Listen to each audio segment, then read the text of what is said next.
Muy buenas a todos. En este video vamos a ver el TP de bioenergética y cinética enzimática. Cosas como pueden ser reacción, la diferencia entre reactivo y producto. Vamos a ver también catalizadores y los tipos de catalizadores que hay, como pueden ser la enzima. Los inhibidores, que pueden ser competitivo y no competitivo. Y además vamos a ver varios ejemplos, ejercicios de diferentes tipos para que ustedes puedan comprender dichos conceptos. Y a la hora de ser evaluados no tengan ningún tipo de inconveniente. También les quiero contar que este video va a ser una especie de prueba en el que vamos a decir cosas que no están escritas o explicadas en el PDF. Así que les recomiendo que tomen apunte y presten mucha atención a lo que vamos a ir diciendo durante el video. Primero vamos a empezar con la termodinámica, ya que la bioenergética se relaciona con la termodinámica, haciendo especial uso de variables como la energía libre de Gibbs.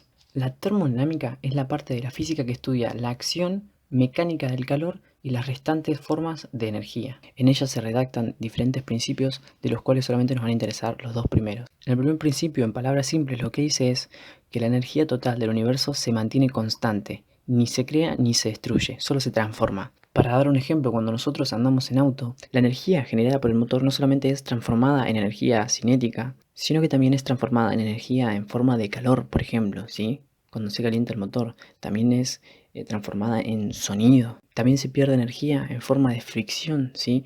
Como puede ser las ruedas cuando frotan contra el asfalto. Ese es un ejemplo, ¿sí? No muy detallado, no muy específico, pero bien claro para que ustedes puedan entender lo que es este principio, ¿sí? Que la energía total del universo ni se destruye ni se crea, solo se transforma. Y la segunda ley de la termodinámica explica que todo sistema, ya sea cerrado o abierto, siempre va a tender a una mayor entropía, a un mayor desorden. Como por ejemplo, un día limpiamos la pieza. Como dijimos, el universo tiende siempre a desordenarse, ¿sí? Y para que nosotros volvamos a ordenarlo, tenemos que aplicarle nuestra energía a dicho sistema, ¿sí? Por ejemplo, un día nosotros limpiamos una pieza, pero poco a poco nosotros vamos a ver que sin realizar ningún tipo de esfuerzo, la pieza se va desordenando. Empezamos a tirar pantalones para acá, se empieza a desarmar la cama. Sin ningún tipo de energía adicional, nosotros desordenamos el sistema, ya que el sistema siempre tiende al desorden. Y para poder ordenarlo otra vez, nosotros tenemos que agregar de nuestra energía, o sea, volver a limpiar la pieza. Esto es a muy pero muy gran escala lo que significa la segunda ley de la termodinámica. Y esto es lo que nos va a servir a nosotros para entender los siguientes ejercicios. Se puede definir a un sistema como un conjunto de materia que está limitado por unas paredes reales o imaginarias impuestas por el observador, o sea, por nosotros. Si el sistema no entra ni sale materia, se dice que se trata de un sistema cerrado o sistema aislado si no hay intercambio de materia ni de energía, dependiendo del caso, obviamente. En cambio, cuando hay intercambio de energía y de materia, se dice que el sistema es abierto. Un ejemplo de sistema abierto, por ejemplo, es cuando le echamos combustible al auto y él desprende diferentes gases y calor, ¿sí? Nosotros estamos agregando el combustible, nosotros estamos agregando la materia y la energía para que él pueda realizar su proceso. Y un sistema cerrado, por ejemplo, puede ser un reloj a cuerda, ya que se da cuando no existe un intercambio de masa con el medio circundante, solamente hay un intercambio de energía. Nosotros lo que hacemos es darle cuerda al reloj y el reloj funciona por sí mismo. Bien, ahora la célula. ¿La célula qué es?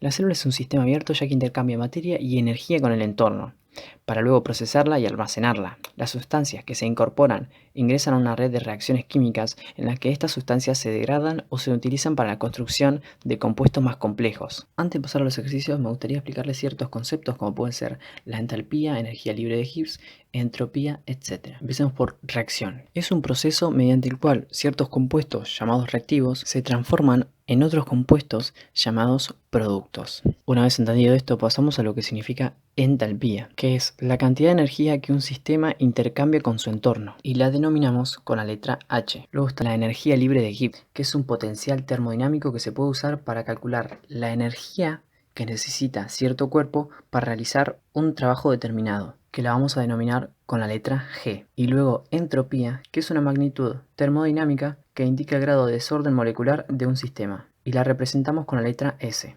Entonces, ahora vemos los ejemplos. Teniendo en cuenta siempre una reacción que va de 1 hacia 2, o sea que cada vez que veamos un compuesto 1 lo vamos a entender como reactivo y un compuesto 2 lo vamos a entender como producto. Si la H del producto es mayor que la H del reactivo, la reacción va a ser endotérmica, ya que se absorbió calor, y si en cambio la H de 2 es más chiquita que la H de 1, la reacción va a ser exotérmica, o sea, se liberó calor al entorno. Ahora, si la G de 2 es mayor que la G de 1, va a ser endergónica, ya que hay un incremento en la energía libre de Gibbs. Y por el contrario, cuando hay una pérdida de la energía libre de Gibbs, o sea, el G2 es menor que el G1, la reacción va a ser exergónica. Y luego tenemos, cuando S2 es mayor a S1, el sistema se desordenó, ya que va a tener una mayor entropía el producto que el reactivo. Y por el contrario, cuando S2, o sea, el producto, es más chiquito que el reactivo, el sistema se ordenó, ya que perdió entropía. Luego tenemos el delta G, que se mide con la energía libre de Gibbs del producto menos la energía libre de Gibbs del reactivo, sacando así la diferencia que hay entre uno y otro. Y podemos definirla como la variación de la energía libre de Gibbs, que expresa la cantidad de energía capaz de realizar un trabajo o la energía útil del sistema. Y luego el delta G0, que es una variación de la energía libre de Gibbs estándar a ciertas condiciones, cierto pH, cierta temperatura, así que lo van a tener muy detallado en el PDF y que no tiene mucho sentido que lo nombre acá. Y por último, dos conceptos que nos faltan ver, que figuran en el PDF, pero que igualmente lo voy a tratar de explicar acá de una forma sencilla, es la espontaneidad y la reversibilidad. O sea, cuando un proceso es espontáneo y cuando un proceso es reversible. Como espontáneo tenemos una reacción capaz de proceder en una dirección dada, por ejemplo A para B, sin necesidad que dicho acto sea realizado por una fuente exterior de energía, ¿sí? Sin que nosotros le agreguemos energía al sistema. Esto se puede dar ya que un proceso es espontáneo cuando se libera la energía libre de Gibbs, usualmente en forma de calor, hasta alcanzar un estado energético más estable. Como consejo para que se puedan dar cuenta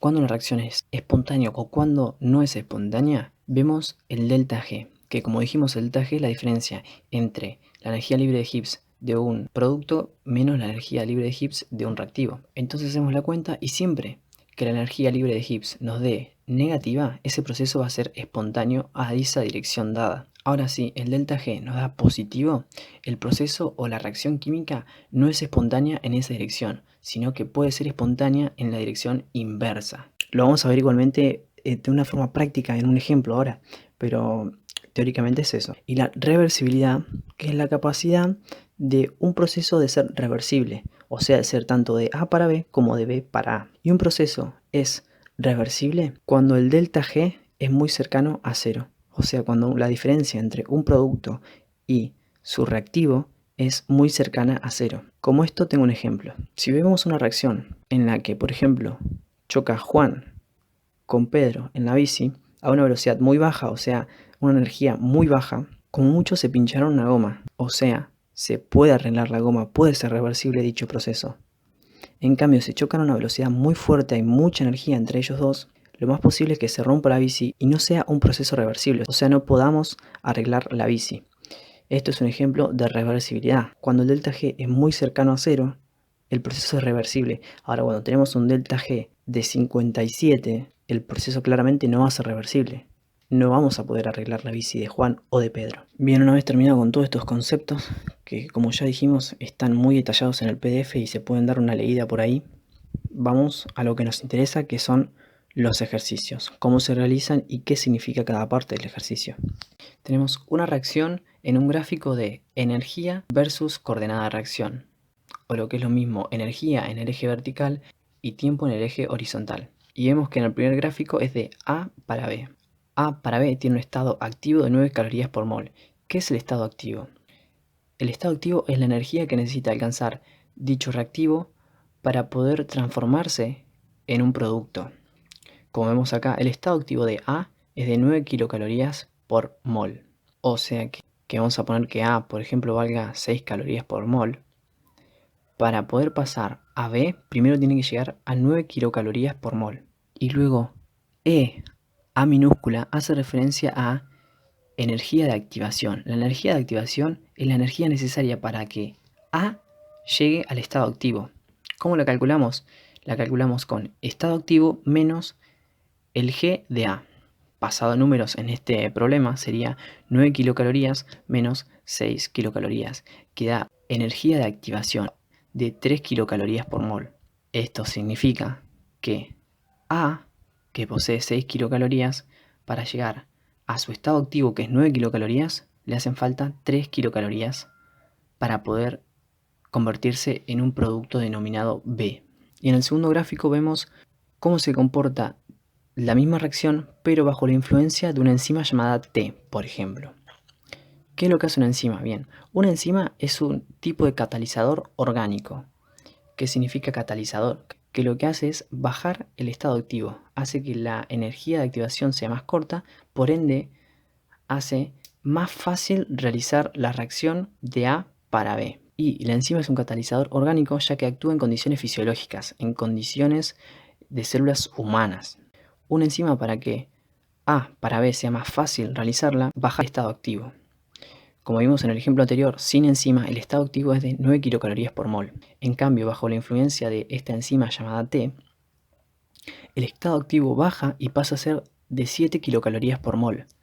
Entonces, para que A se convierta en B, ya no va a necesitar 3 kilocalorías por mol, va a necesitar 1 kilocaloría por mol. Va a ser mucho más bajo la energía de activación, por ende va a ser mucho más fácil pasar de A para B. Eso sería una explicación muy fácil de cómo actúa una reacción sin enzima y cómo actuaría con una enzima.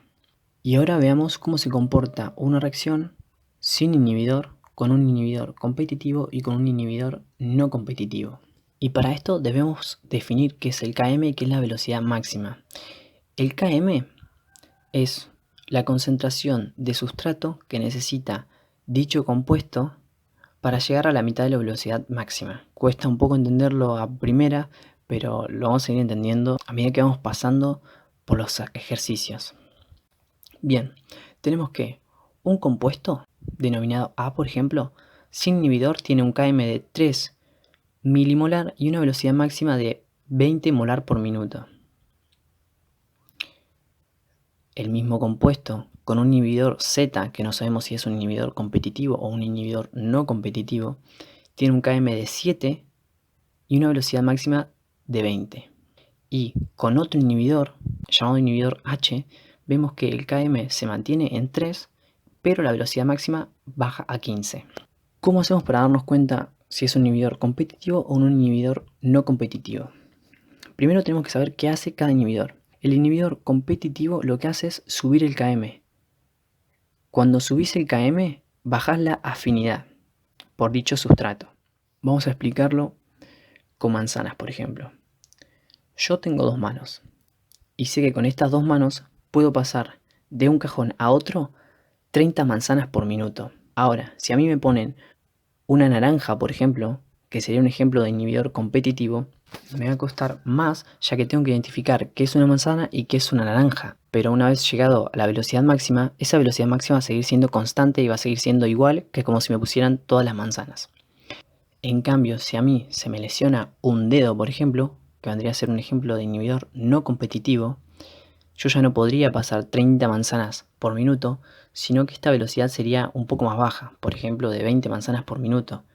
Eso sería en resumen lo que hace un inhibidor competitivo y un inhibidor no competitivo. Un inhibidor competitivo lo que hace es aumentar el Km, por ende bajar la afinidad por dicho sustrato, pero mantener lo que es la velocidad máxima. Y un inhibidor no competitivo lo que hace es mantener el Km, pero bajar la velocidad máxima. Entonces vemos que un inhibidor llamado Z lo que hace es subir el Km, por ende es un inhibidor competitivo. Y el inhibidor H es un inhibidor no competitivo ya que lo que hace es bajar la velocidad máxima. Y si ponemos este ejercicio en un gráfico de velocidad versus concentración de sustrato, donde velocidad es el eje vertical y concentración de sustratos es el eje horizontal, tenemos a la reacción sin inhibidor con su velocidad máxima a 20, como vemos, y su Km a 3 milimolar. Ahí se encuentra bien graficado lo que es el Km. El Km, como vemos, no se grafica en lo que es la vertical, que vendría a ser velocidad, sino que se grafica en lo que es la horizontal, ya que es la concentración de sustrato que se necesita para llegar a la mitad de la velocidad máxima. O sea que para llegar a 10, que es la mitad de la velocidad máxima, vamos a tener un Km de 3 milimolar. Ahora si graficamos la reacción con el inhibidor Z, que dijimos que era un inhibidor competitivo, lo que va a hacer es aumentar el Km. Ahora para llegar a 10, que es la mitad de la velocidad máxima, vemos que necesitamos un Km de 7 milimolar. Y como vemos, la velocidad máxima se mantiene constante, se mantiene de 20. Y en el último caso, con el inhibidor llamado H, vemos que el cambio más radical que tiene es que la velocidad máxima ya no es como la de los dos anteriores, sino que baja. En cambio, el Km, como vemos, se sigue manteniendo a 3 milimolar, que es igual que el Km sin ningún tipo de inhibidor. Pasamos a un ejemplo para terminar con el video, que es uno de los ejemplos que figura en la guía. Bien, como venimos diciendo en todos los videos, lo primero que tienen que hacer es ver los datos que les da el ejercicio y ver qué es lo que le pide que haga el ejercicio con esos datos. Vemos que nos da como dato el estado activo, que es de 12 kilocalorías por mol. Nos da el G0 de A, que es de 9 kilocalorías por mol. Y el G0 de B, que es de 8,8 kilocalorías por mol. Y nos pide que hagamos un gráfico de nivel energético versus coordenada de reacción. Bien, yo acá lo consideré más conveniente dividirlo en dos gráficos. Un gráfico de A para B y un gráfico de B para A, ya que en el mismo gráfico no se va a entender mucho porque van a estar las dos superpuestas. Bien, pasamos primero al de A para B. En el gráfico de A para B vemos que A, que tiene 9 kilocalorías por mol, tiene que llegar a un estado activo de 12 kilocalorías por mol para lograr su transformación al producto B, que es de 8,8 kilocalorías por mol. Entonces, sacamos que su energía de activación, que como vimos anteriormente es la diferencia entre el estado activo y la energía libre de Gibbs del reactivo, tenemos que la energía de activación de A para B es de 3 kilocalorías por mol, ya que 12 kilocalorías por mol menos 9 es igual a 3. Y vemos que el delta G de dicha reacción es de menos 0,2. Ya que como vimos anteriormente, el delta G se saca con el producto menos el reactivo. Esto significa que en este gráfico sería el producto, que es B, que tiene una energía de 8,8, menos el reactivo, que es A, con su energía de 9 kilocalorías. Entonces hacemos 8,8 menos 9, lo que nos da una energía total de 0,2 kilocalorías por mol. Y como vimos anteriormente, en el concepto de espontaneidad, todos los delta G negativos pueden llegar a ser espontáneos. Por ende, A para B puede ser espontánea. Y luego en el gráfico de B para A tenemos la misma reacción anterior, nada más que al revés. Del reactivo B de 8,8 kilocalorías por mol vamos a pasar un estado activo que sigue siendo de 12 kilocalorías por mol para pasar al producto A, que es de 9 kilocalorías por mol. Primero sacamos la energía de activación, que como ya vimos y ya reiteramos en el primer gráfico es estado activo, o sea 12 kilocalorías por mol, menos la energía libre del reactivo, o sea en este caso menos B, que nos da una energía de activación total de 3,2 kilocalorías por mol. O sea que el sustrato B, para poder pasar al sustrato A, necesita una energía de 3,2 kilocalorías por mol. Y el delta G0, o sea la diferencia entre el producto y el reactivo, va a ser de 0,2 positivo, ya que es 9 kilocalorías por mol menos 8,8, que nos da un total de 0,2 kilocalorías por mol. Y como vimos anteriormente, todos los delta G o delta G0 en este caso que sean negativos van a ser espontáneos, y todos los que sean positivos, como es en este caso, va a ser espontánea la reacción inversa, o sea que va a ser espontáneo A para B, pero no B para A. Así que por último respondemos las preguntas que nos da. Nos dice, ¿cuál de las dos transformaciones es más rápida? ¿A para B o B para A? La más rápida es la que presenta una energía de activación menor. En este caso, la que presenta una menor energía de activación es la A, ya que necesita 3 kilocalorías por mol, y la B necesita 3,2. Por ende, la transformación más rápida va a ser A para B. Y ahora nos dice, si afirmásemos que en la célula ambas transformaciones, tanto A para B o B para A, pueden ser espontáneas, ¿qué nos diría? Nosotros en este caso responderíamos que la única que puede ser espontánea es A para B, ya que presenta un delta G negativo. O sea, va a haber una pérdida de energía para llegar a un producto mucho más estable. Luego nos dice, ¿cree usted que será una reacción reversible? Y como vimos anteriormente, las reacciones reversibles son todas aquellas que presentan un delta G cercano a cero, como por ejemplo puede ser este 0,2. Así que podría ser esta una reacción reversible. Y por último nos pregunta cuál de las dos sustancias A o B predominará en el equipo. La que va a predominar va a ser B, ya que la reacción de A para B es espontánea, por ende las moléculas van a tender a pasar de A para B.